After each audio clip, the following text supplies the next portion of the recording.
তো পাইনি, তুমি বেরোতে পারবা। চলো এখন। শোনো, পালা যাওয়াটা কিন্তু অনেক সহজ, পরে কিন্তু পরিবারের জন্য অনেক কষ্ট হয়, বুঝছো? কষ্ট হলো আমরা কিন্তু আর ফিরতে পারবো না। হ্যাঁ, ফিরলে ওরা একসাথে থাকতে দেবে না, বুঝছো? তো চলো।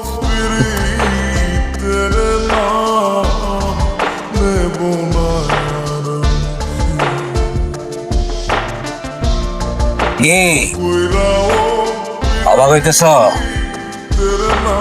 ভাবতেছ কেমনে খোঁজ পাইলা? এই ভালোবাসাটা না একটা চুতিয়া খেলা।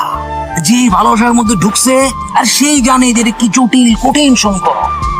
কথা, আমি তোমার ভালোবাসি, অনেক অনেক ভালোবাসি, জান দিয়া ভালোবাসি। কিন্তু আমার এই ভালোবাসাটা না ওয়ান সাইড লাভ।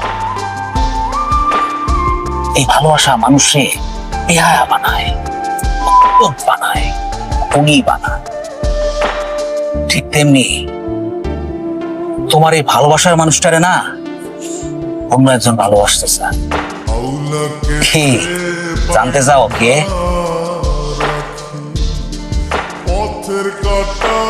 এই রাকিব হিমিরে খালাতো বোন ভাবলেও হিমি ভাবে ওরে ভালোবাসার মানুষ।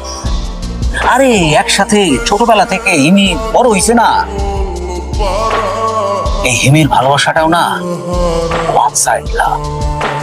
আরে কথায় আছে না যে একটা সফল প্রেমের গল্পের পেছনে হেরে যায় দুইটা মানুষ, আর একটা আমি আর একটা হিমি। আরে তোমরা তো না বুঝা তোমার রিলেশনের মধ্যে আস্তিনে সাপ ঢুকাইছো।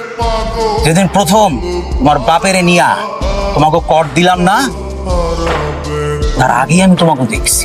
হিমি আমারে জানাইছে তোমাকে ভালোবাসার কথা।